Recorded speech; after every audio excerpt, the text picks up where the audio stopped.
mata Anda sejenak. Bayangkan sebuah siluet, postur tegak, lari secepat kilat, dengan bola melekat di kaki. Dia bukan pemain yang suka berlama-lama. Dia tidak flamboyan. Dia adalah kecepatan murni, elegan, dan mematikan. Dia adalah Ricardo Ezekson dos Santos Leite. Kita mengenalnya sebagai Kakak. Dia adalah pemain terakhir di muka bumi yang memenangkan Ballon d'Or sebelum dominasi 10 tahun duo alien Messi dan Ronaldo. Dia sang pangeran Milan yang diidolakan, yang merebut Liga Champions dari tangan Liverpool di Athena setelah tragedi Istanbul. Tapi kemudian ia pindah ke Real Madrid dengan status Galactico termahal saat itu. Dan di sanalah, di tengah gemerlapnya Santiago Bernabeu, sang pangeran itu menghilang. Ini adalah kisah tentang kejayaan tertinggi yang singkat, transisi karir yang traumatis, dan sebuah keputusan yang akan terus diperdebatkan. Apa jadinya jika Kakak tidak pernah meninggalkan San Siro? Dengarkan, karena kita akan menyusuri lorong waktu dengan kecepatan lari Kakak itu sendiri. Halo dulur dan kawan-kawan, balik lagi dengan gua Aditya, dimana di channel ini gua akan membahas tentang sejarah, kontroversi, kisah menarik, dan apapun itu yang berkaitan dengan sepak bola. Tanpa berlama-lama lagi, mari kita bahas.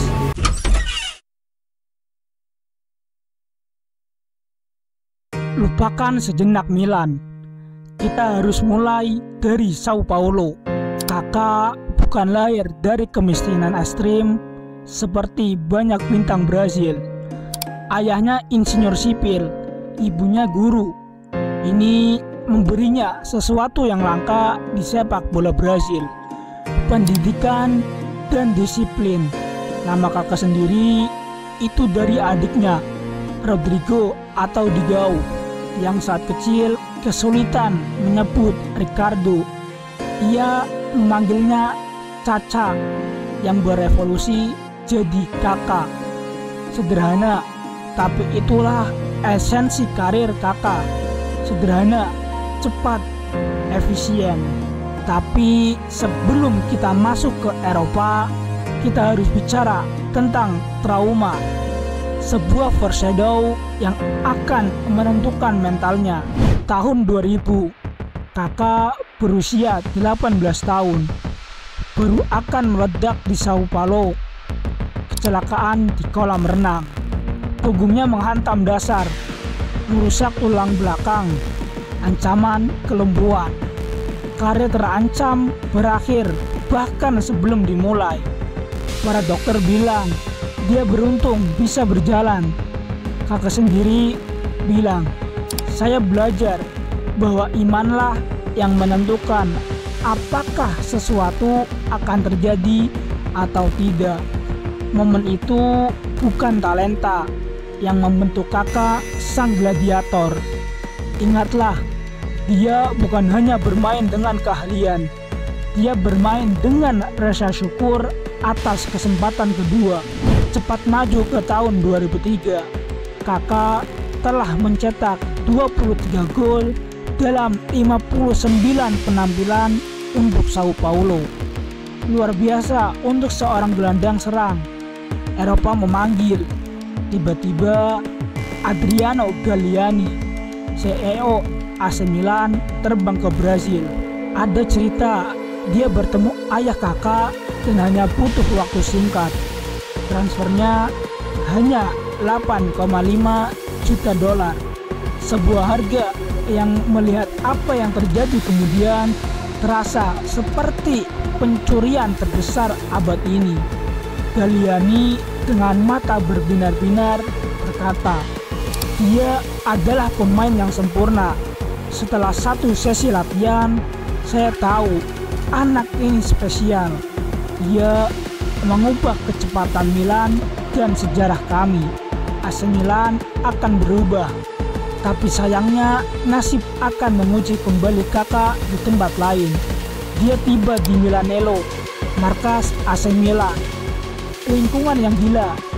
Ada Paolo Maldini, Alessandro Nesta, Andrea Pirlo, Clarence Seedorf, Andriy Shevchenko, dan Gennaro Gattuso. Dia bocah 21 tahun masuk ke ruang ganti para legenda. Dia tidak canggung. Debutnya melawan Ancona, menang 2-0. Musim pertamanya 2003-2004 adalah kejutan total. Dia bukan hanya adaptasi, dia dominasi, mencetak 10 gol dan 4 assist di Serie A, memimpin Milan meraih Scudetto. Musim itu dia memenangkan penghargaan Serie A Footballer of the Year untuk pertama kalinya. Ingatlah statistik ini, di musim pertamanya di liga yang paling taktis di dunia, dia langsung menjadi yang terbaik. Musim berikutnya 2004-2005 adalah puncak dan lembah. Puncak kejeniusannya, lembah tragedi. Dia memimpin Milan ke final Liga Champions. Dia adalah arsitek di tengah dalam final yang legendaris, final Istanbul melawan Liverpool. Kakak bermain sempurna di babak pertama. Dia memulai pergerakan yang berujung gol Crespo. Milan unggul 3-0. Itu adalah momen karir yang seharusnya. Tapi Anda tahu kelanjutannya kan? Liverpool menyamakan kedudukan 3-3. Milan kalah adu penalti. Kakak kemudian berkata, Anda hanya menghargai bagaimana rasanya memenangkan Liga Champions setelah Anda melihatnya direnggut dari Anda. Sebuah kutipan penting, karena rasa sakit itu yang memicu ledakan selanjutnya. Tahun-tahun berikutnya adalah pematangan. Dia memenangkan Piala Konfederasi bersama Brasil di tahun 2005. Piala Dunia 2006 di Jerman, meskipun Brasil gagal, Kakak mencetak 1 gol luar biasa melawan Kroasia. Di Milan, dia semakin menjadi pusat. Dia adalah perpaduan yang mematikan. Kecepatan sprinter, visi playmaker, dan ketenangan finisher. Gattuso, sang gelandang bertahan Milan, menggambarkan Kakak dengan cara yang jenaka tapi akurat. Dia terlihat seperti robot. Dia adalah penembak jitu.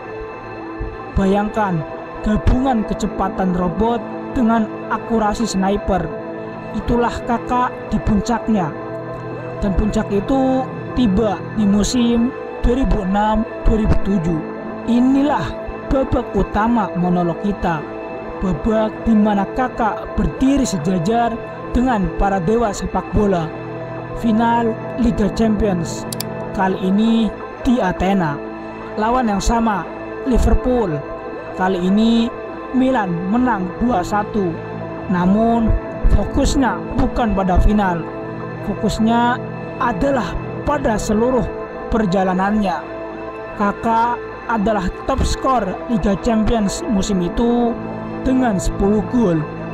Dia mencetak gol kejam melawan Celtic.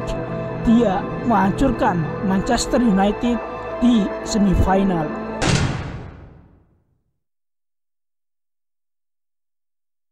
Mari kita ambil contoh permainannya melawan Manchester United di semifinal Liga Champions 2007. Laga tandang di Old Trafford. Kontrol bola yang luar biasa. Sedikit sentuhan kepala melewati 2 bek United dan voli kaki kiri yang mendatar. Dia tidak berlari, dia meluncur. Dalam kekalahan 3-2 itu, Sir Alex Ferguson, salah satu manajer terhebat, tahu timnya baru saja dikalahkan oleh sang jenius. Musim itu Kakak memainkan total 48 pertandingan, mencetak 18 gol dan menyumbang 11 assist di semua kompetisi. Tapi angka-angka ini tidak menceritakan kecepatan absolut yang dia miliki. Saat dia berlari, kakinya tampak tidak menyentuh tanah. Andrea Pirlo berkata, selama 2 mungkin 3 tahun, dia adalah pemain terbaik di dunia. Ada saat ketika tim-tim tidak tahu bagaimana menghentikannya. Kejeniusan Kakak adalah kesederhanaan, bukan skill barok ala Ronaldinho. Kakak adalah akselerasi garis lurus, umpan terobosan tajam, dan penyelesaian yang klinis. Dan akhirnya pengakuan yang pantas. Tahun 2007, Kakak menyapu bersih semua penghargaan individu. Ballon d'Or, FIFA World Player of the Year. Dia mengalahkan 2 nama yang sebentar lagi akan mendominasi dekade, Cristiano Ronaldo dan Lionel Messi. Dia menjadi pemain terakhir yang memenangkan Ballon d'Or sebelum dominasi 10 tahun Ronaldo Messi. Ingat itu, dia adalah jembatan emas terakhir sebelum era bipolar. Pada usia 25 tahun, dia telah memenangkan Piala Dunia 2002, Liga Champions 2007, dan Ballon d'Or. Hanya ada sedikit pemain dalam sejarah yang mencapai ketiga hal itu. Di momen penerimaan penghargaan, Kakak kembali menunjukkan sisi pribadinya yang religius. Dia mengenakan kaos I Belong to Jesus. Sebuah anekdot lain, dia sering menempelkan kaos ini di dadanya atau di bawah jersey-nya. Setelah final Liga Champions 2007, dia melepas jersey Milan dan memamerkan tulisan itu. Ini adalah bagian integral dari karakternya. Sebuah kutipan dari Kakak, inti saya tidak akan berubah, dan inti saya adalah Yesus. Dia adalah anomali di antara bintang-bintang glamor, sosok yang rendah hati di puncak popularitas. Milan di tahun-tahun emasnya tidak hanya memenangkan trofi, mereka memenangkan hati. Setelah 2007, mereka memenangkan Piala Dunia antar klub FIFA, di mana Kakak mencetak 1 gol dan memberikan 1 assist di final. Total, Kakak mengakhiri periode pertamanya di Milan 2003 sampai 2009 dengan 193 penampilan Serie A, mencetak 70 gol dan memberikan puluhan assist. Dia bukan hanya seorang legenda, dia adalah simbol dari era terakhir kebesaran AC Milan di panggung Eropa. Namun, di balik kejayaan ada gejolak. Tahun 2009, pasar transfer mulai gila. Manchester City datang dengan tawaran yang pada saat itu terasa fiksi ilmiah, sekitar 100 juta pound sterling, tawaran tertinggi dalam sejarah. Kakak mempertimbangkan tekanan finansial Milan besar, namun dia menolak. Dia berkata hatinya masih di Milan. Adriano Galliani mengakui, Kakak adalah legenda sejati Milan. Semua orang di klub mencintainya. Afeksi penggemar untuk Kakak sama besarnya dengan untuk Maldini atau Baresi. Penolakan ini semakin memperkuat posisinya sebagai ikon rossoneri. Tapi sepak bola adalah bisnis dan takdir tidak selalu ramah. Hanya 6 bulan kemudian tawaran lain datang, bukan dari Inggris yang kaya baru, melainkan dari raksasa Spanyol yang ingin membangun kembali Galacticos, Real Madrid. Periode Galacticos 2.0, sebuah transfer yang memecahkan rekor dunia saat itu, 68 juta euro. Sebuah transfer yang akan mengubah segalanya. Inilah foreshadowing gelap kita. Milan menangis, Kakak pergi dengan janji. Milan adalah rumah saya, tempat yang saya pilih dan tempat di mana hati saya berada. Transisi dramatis. Di Milan, Kakak adalah matahari. Di Madrid, dia harus berbagi langit dengan bintang-bintang yang baru lahir. Dia tiba pada musim panas yang sama dengan kedatangan Cristiano Ronaldo. Di Milan, dia adalah satu-satunya raja. Di Madrid, dia hanyalah salah satu pangeran. Peralihan ini ditambah dengan serangkaian cedera yang tak terhindarkan, membuat 4 tahun di Spanyol terasa seperti perjuangan yang panjang. Dia memainkan 85 pertandingan La Liga dalam 4 musim, mencetak 23 gol, angka yang lumayan, tapi jauh dari standar super kakak. Sering duduk di bangku cadangan. Fisiknya sudah terkikis. Gaya permainannya yang sangat mengandalkan akselerasi eksplosif menjadi korbannya. Dia tidak bisa lagi menjadi robot sniper yang melesat.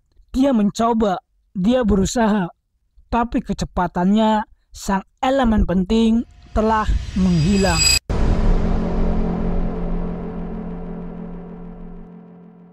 Real Madrid adalah lingkungan yang brutal. Kakak mengakui, di Real Madrid segalanya dibawa ke ekstrim, baik hal baik maupun buruk. Anda harus beradaptasi dengan cara pers dan penggemar menjalani situasi yang berbeda.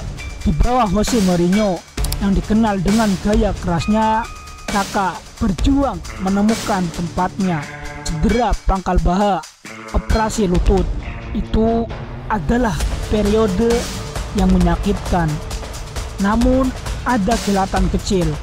Musim 2011-2012, Real Madrid memenangkan gelar La Liga di bawah Mourinho, memecahkan rekor 100 poin.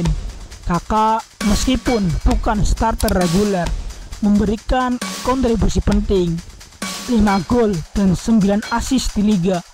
Dia bermain bersama Ronaldo, Ozil, dan Di Maria. Dia bukan lagi yang utama, tetapi dia adalah pemain rotasi yang cerdas. Dia menunjukkan kecerdasannya, belajar mencari jalan pintas, seperti yang dia sebutkan. Saya belajar untuk menemukan jalan pintas, bermain lebih cerdas, bukan hanya cepat. Ada momen yang mengungkapkan kepedihannya di Madrid.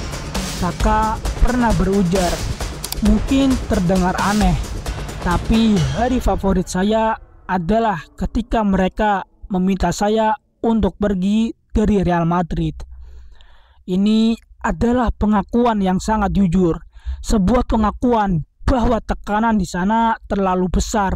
Dia adalah pemain yang terbiasa dicintai, namun di Bernabeu dia bahkan melihat Ronaldo pun mendapat siulan. Dia belajar, ketika hal-hal berjalan dengan baik, semua orang membicarakan Anda dengan baik, dan sebaliknya. Sayangnya, sepak bola memang seperti itu. Tahun 2013, cinta memanggil. AC Milan kembali. Kakak kembali ke rumah dengan kontrak yang jauh lebih kecil. Dia bahkan dilaporkan menyetujui pemotongan gaji yang besar hanya demi bisa mengenakan jersey merah hitam lagi. Tujuannya memberikan apa yang dia gagal berikan di Madrid. Musim 2013-2014, dia mencetak 9 gol dalam 37 penampilan di semua kompetisi, termasuk 7 gol di Serie A. Dia masih punya sihir, meskipun sedikit melambat. Ada satu momen yang luar biasa Golnya melawan Atalanta, dia mencetak gol ke-100 dan ke-101 untuk Milan di pertandingan itu. Emosi meluap. Dia berlari ke pinggir lapangan, mencium lencana Milan dan mengangkat jari telunjuknya ke langit. Momen penebusan, momen bahwa cinta itu nyata. Itu adalah hadiah perpisahan yang manis, karena Milan saat itu berada di ambang kesulitan finansial yang besar. Perpisahan kedua, Kakak dan Milan sepakat untuk berpisah. Kali ini tidak ada rekor transfer yang dipecahkan, hanya air mata dan rasa hormat. Babak selanjutnya, Amerika Serikat. Major League Soccer, Orlando City SC, dia adalah pemain designated player pertama mereka, pahlawan untuk sebuah tim ekspansi. Tujuannya bukan lagi Ballon d'Or, tujuannya adalah menjadi mentor, wajah liga, dan yang terpenting, bermain sepak bola dengan enjoy, dengan kegembiraan. Dia tiba di Orlando, lingkungan yang berbeda, tekanan yang berbeda. Dia kembali menemukan kegembiraan itu. Dia mencetak gol pertamanya untuk Orlando di menit akhir dalam pertandingan debut mereka melawan New York City FC. Hasil tendangan bebas yang dibelokkan. Selama 3 musim di MLS, Kakak mencetak 24 gol dan memberikan 22 assist dalam 75 pertandingan. Angka yang solid. Dia terpilih sebagai MLS All-Star di setiap musim penuhnya.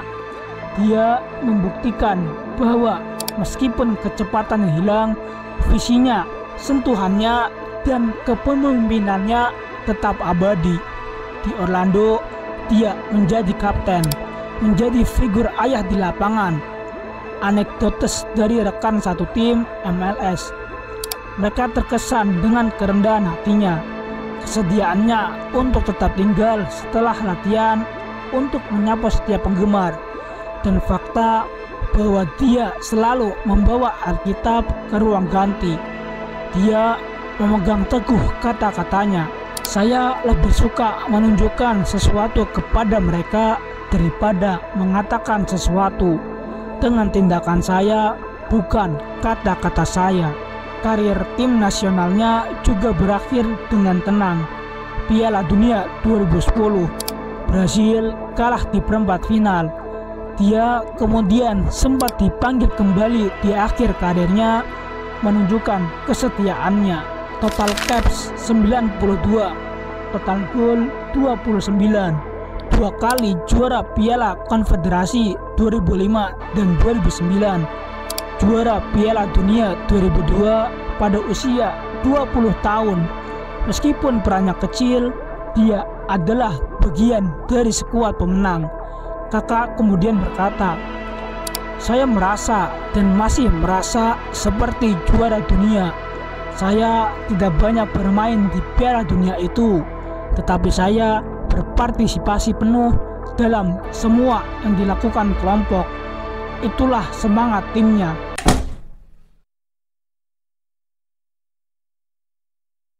Desember 2017, Kakak resmi pensiun. Sebuah karir yang dimulai dengan kecelakaan yang mengancam nyawa, mencapai puncak dunia, menghadapi kegagalan di Madrid, dan menemukan kembali kegembiraan di MLS. Sebuah perjalanan lengkap yang jarang dimiliki pemain. Apa warisan Ricardo Kakak? Bukan hanya trofi Ballon d'Or, sekali Liga Champions, 1 Piala Dunia, 1 La Liga, 1 Scudetto, luar biasa. Tapi warisannya adalah representasi terakhir dari trequartista plastik, pemain nomor 10 yang melayani, mendominasi, dan mencetak gol dengan kecepatan yang belum pernah dilihat sebelumnya di posisi itu. Dia adalah jembatan yang menghubungkan era sepak bola 90-an dengan era dominasi dua dewa Messi dan Ronaldo. Dia adalah raja terakhir sebelum tatanan baru.